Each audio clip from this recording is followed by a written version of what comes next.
Assalamualaikum warahmatullahi wabarakatuh.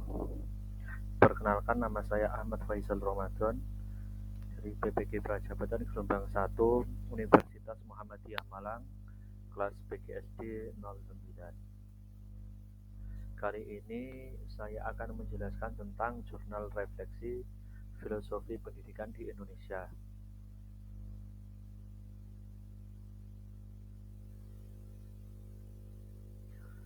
Untuk topik-topik pembahasannya, yang pertama ini ada perjalanan pendidikan Indonesia, yang kedua dasar-dasar pendidikan Ki Hajar Dewantara, yang ketiga ada identitas manusia Indonesia, yang keempat Pancasila sebagai fondasi pendidikan Indonesia, yang terakhir telaah praktik baik pendidikan yang memerdekakan. Next. Untuk perjalanan pendidikan nasional, jadi pendidikan di Indonesia sudah ada sejak zaman penjajahan kolonial Belanda.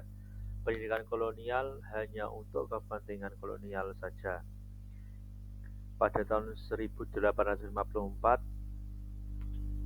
beberapa bupati menginisiasi pendidikan sekolah kabupaten yang hanya memiliki calon pegawai, dan sekolah bumi putra hanya memiliki 3 kelas dan mengajarkan menulis serta berhitung untuk kepentingan Belanda. Yang kedua, pendidikan Indonesia mencoba bangkit dengan adanya sekolah taman siswa di Yogyakarta. Kira-kira pada tahun 1920, cita-cita baru itu lahir untuk perubahan radikal dalam pendidikan dan pengajaran.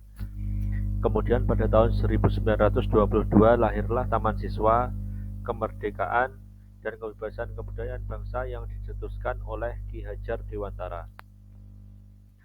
Yang ketiga, kondisi pendidikan yang ada di Indonesia setelah merdeka mengarah pada perubahan proses pembelajaran dan landasan pendidikan. Pendidikan di Indonesia pada abad ke-21 menjadikan abad globalisasi. Pembelajaran tidak berfokus pada kebudayaan lagi, akan tetapi berfokus pada sikap berpikir kritis dan pemecahan masalah, kecakapan komunikasi, kreatif dan inovasi, serta kolaborasi atau kerjasama. Next. Dasar-dasar pendidikan Ki Hajar Dewantara. Yang pertama, tujuan pendidikan nasional, yakni menuntun segala kodrat yang ada pada anak-anak agar mereka dapat mencapai keselamatan dan kebahagiaan yang setinggi-tingginya, baik sebagai manusia maupun sebagai anggota masyarakat. Yang kedua, kodrat alam dan kodrat zaman. Kodrat alam berkaitan dengan sifat dan bentuk lingkaran di mana anak berada, sedangkan kodrat zaman berkaitan dengan isi dan irama.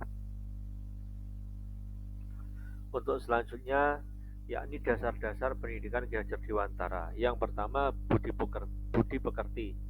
Budi pekerti atau karakter merupakan perpaduan antara gerak pikiran, perasaan, dan kehendak atau kemauan sehingga menimbulkan tenaga. Budi pekerti juga dapat diartikan sebagai perpaduan antara cipta, karsa, sehingga menciptakan karya. Yang kedua, sistem among, atau suatu metode pendidikan yang menekankan pada proses pembelajaran yang dikenal ing ngarsa sung tulodo ing matya mangan karsa tutwuri handayani. Next. Identitas manusia Indonesia. Yang pertama, kemanusiaan Indonesia mencakup nilai jiwa, hasrat, martabat, sosialitas, relasionalitas, unitas, dialogalitas, dan berbagai tradisi manusia-manusia Indonesia dari waktu ke waktu, dari generasi ke generasi. 3 hal hakiki yang layak ditegaskan sebagai nilai kemanusiaan khas Indonesia, yakni nilai kebhinneka tunggal ikaan, nilai-nilai Pancasila, dan religiositas. Yang kedua, pendidikan berperan penting untuk membangun paradigma berpikir, bersikap, dan berperilaku sebagai bangsa Indonesia.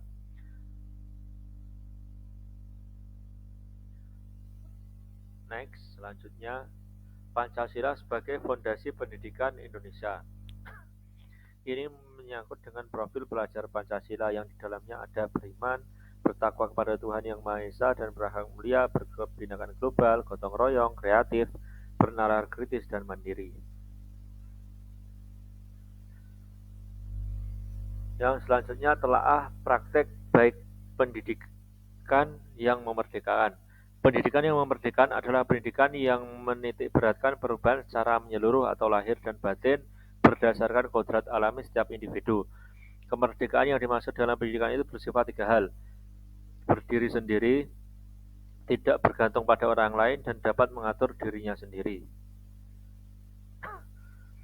Untuk pendidikan yang memerdekakan lahir dan batin, ini contohnya siswa bebas menyampaikan pendapatnya sesuai kemampuan kognitif dan berdasarkan pengalaman sehari-hari.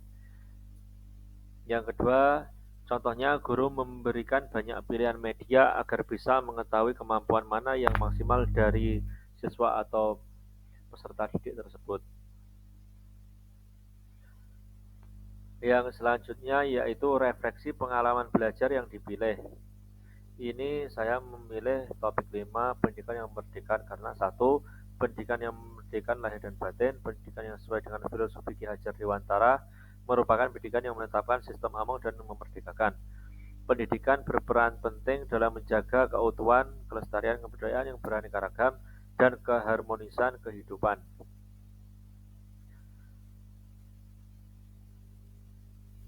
Untuk refleksi pengalaman belajar yang dianalisis, ini ada artefak pembelajaran yang sudah saya upload di Google Drive.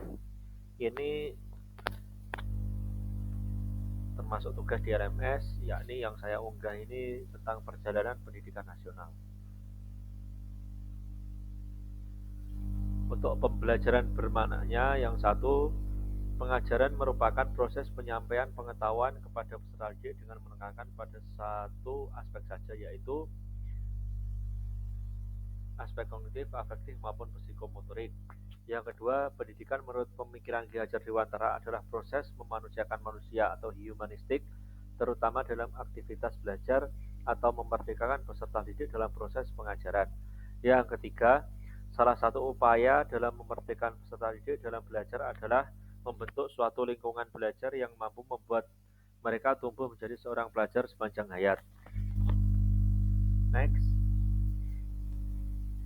Pendidikan mempunyai peran penting dalam melestarikan keragaman, menjaga kesatuan dan memelihara keharmonisan, dan mengembangkan kualitas keindonesiaan.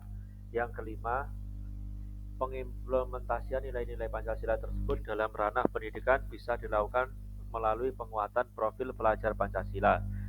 Yang terakhir, salah satu upaya memerdekakan peserta didik dalam belajar adalah membentuk suatu lingkungan belajar yang mampu membuat mereka tumbuh menjadi seorang pelajar sepanjang hayat.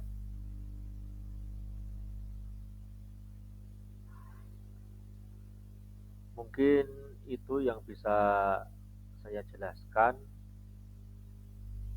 mengenai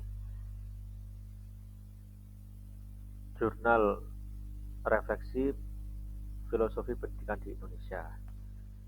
Mungkin ada kurangnya, saya mohon maaf. Saya akhiri penjelasan ini. Wassalamualaikum warahmatullahi wabarakatuh.